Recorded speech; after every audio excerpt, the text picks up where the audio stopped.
Hey, I'm Ashley, and I want to throw an idea at you. Okay, while there are some situations in life that can be categorized as gray areas, for the most part, we as people can determine when a situation is good or bad rather quickly. Something about a bad or unfair situation makes us all feel a certain way. Often it starts when we're young and we see someone get something good that we didn't get, and that's when we begin to let it be known that we have been treated unfairly. When a sibling gets a toy or candy that the other sibling didn't get. When a friend gets to turn in their homework late, but the other friend gets points off for being late. But sometimes unfair situations can be way more serious and have even worse consequences. So an example that I have, my very first job, I was 19 years old. And this particular day, I was asked to do a presentation in front of the organization that I worked for.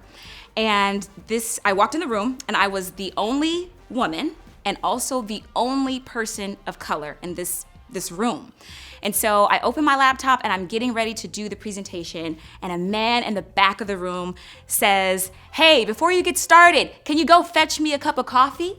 And there were a couple of laughs, a couple of giggles, and there were a couple of people that actually turned around and said to him, like, "Hey, that's not cool," because of what it implied. That comment was so inappropriate, and it could have been interpreted as sexist. Why? Because I was the only woman in the room.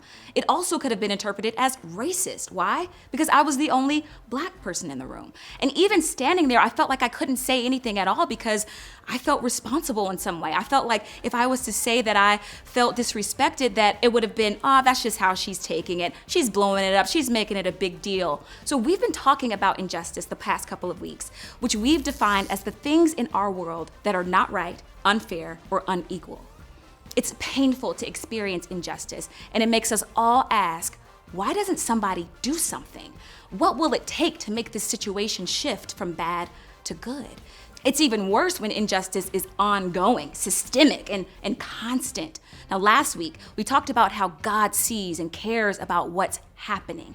God is anti-injustice. And part of following Jesus means that we care about the things that he cares about. And we care enough to actually help shift a situation from bad to good. Now, maybe you hear that and think, that's great, but what am I supposed to do about it?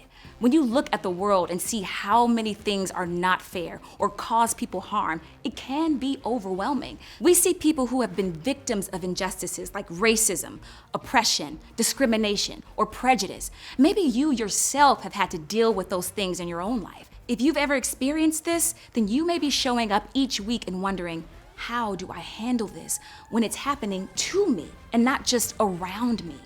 Or maybe others of you are thinking, that's not me. That's not my story at all. I get that too.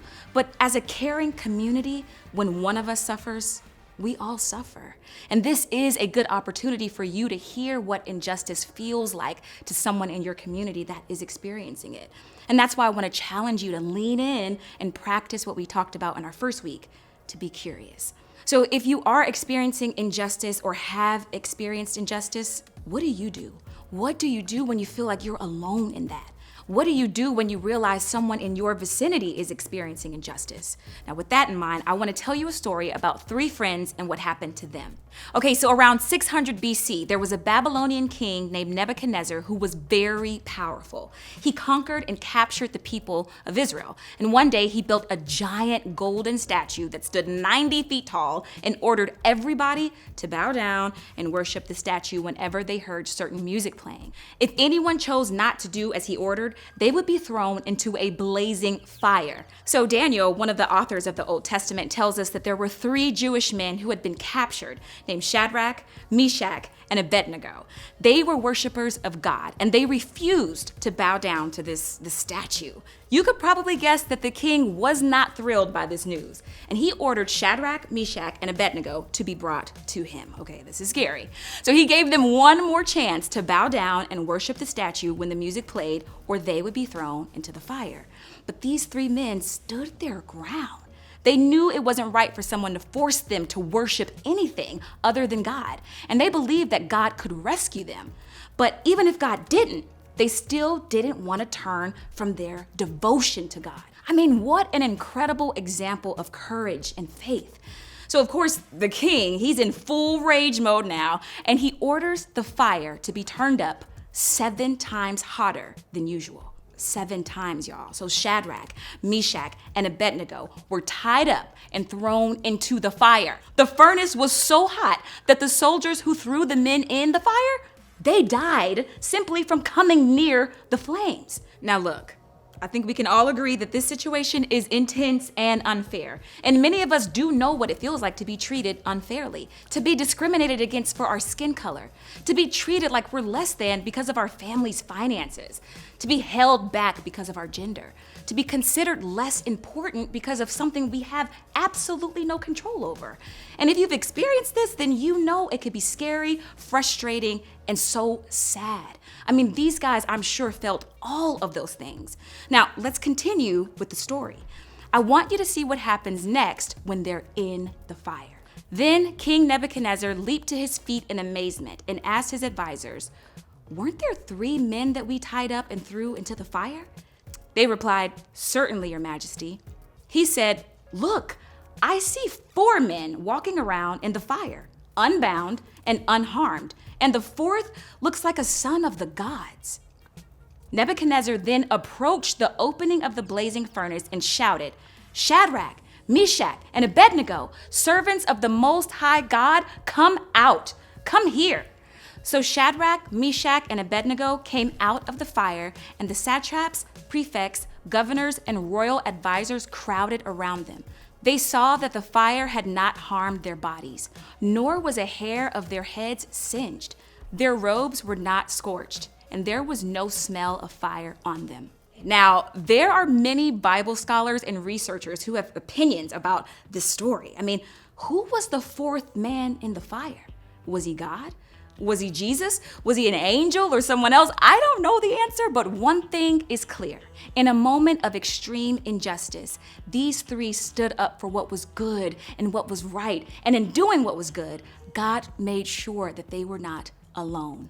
They were doing good work, and God did not abandon them or leave them to suffer on their own. And in the same way, when you choose to do good work in spite of injustice, God will not abandon you and will work with you. Let that just sink in for a moment. God is working with you when you choose to do good work. God cared about Shadrach, Meshach, and Abednego. God cared about their choice to do what was good, standing their ground and standing up for what was right. And in the middle of all of that, God made sure that they were not alone in their suffering or injustice. Did things change eventually? Yes. Did the laws change as a result of the injustice? Yes. But don't miss what happened even while they were suffering. God cared for them. And in the same way, God cares about you and doesn't want you to be alone when you face injustice. So maybe you hear this story and you feel the injustice part. Maybe you're so tired, so hurt, so burned by the things that you've experienced that you don't even know where to turn. And I want you to know that you don't have to be alone. God is with you. God hears you. And if you're processing that for the first time or just don't know what to do next, here are some steps for you to consider. First, talk. Talk to God. God cares more than you even realize. Share your feelings of frustration, your confusion, or your hurt. And then talk to your group leader or even a trusted adult. Even if you think they won't understand, keep talking until someone does hear you and understands. Second, ask for help. Talk to your family about getting guidance from a professional counselor or mentor. Ask about other resources that might be available to help you process the injustice you experience and begin to heal. Don't underestimate the pain that dealing with injustice can cause. And third, don't give up. The guys in that fire didn't give up. Let's be honest, okay? You shouldn't have to do anything about the injustice that's affecting you. Others should be stepping up. Generations older than you should have figured this out by now. It's unfair. All of that is true, but at the same time, it's important to come out of the other side of injustice healthy and safe. So keep moving and don't give up. Now, some of you may have heard what I said in the story and thought, I haven't really experienced injustice. Does that mean I'm like the evil king who caused the injustice? And while that's possible, it could mean that you're just more like the people in the crowd who stood and watched while all the injustice was happening but did nothing. And sometimes we participate in unjust situations just by allowing them to happen while we watch. And maybe you don't throw people into a fire, but maybe you laugh along when you hear a racist joke. Or maybe you listen to music that degrades women. Or maybe you watch people get bullied about what they're wearing or what they look like, or even because of a disability, but you don't say anything. And if that's you, I want you to know that you can talk to God about that too. Now, in Psalms 139, the writer is humble and vulnerable, and he asks God the most open question. See if there is any offensive way in me. Start right there. Ask God to help you see ways that you've participated in injustice. This is so important because the truth is, some of the people that you care about most, your friends from school or from your group at church, they have been on the receiving end of injustice. And maybe for the first time, you see it differently and you care differently because of how it affects them. Let that become personal to you. When injustice happens, it is painful, but you don't have to do the work alone. God is working with you when you choose to do good work. And not only is God with you, but so are the people in your group. And that's why we have groups. We want you to have a group of people who are for you. We want you to have a group of people who listen to you, who pray with you and learn from you and cheer for you. In your groups, the conversation you have today has the potential to be one of the most honest, personal, and important discussions you've ever had. If you've experienced injustice, think about how you can let the group know that you need support. And if you haven't experienced injustice, think about how you can do the good work of either sharing your experience or listening and genuinely caring for someone in your group. I know this sounds like a lot right now. I totally get it. And even if you don't talk to your entire group, I hope that you'll at least talk to your leader. They signed up to do this because they want to be here for you. And maybe today, they can be a real human reminder that when it comes to injustice, God is working with you when you choose to do good work.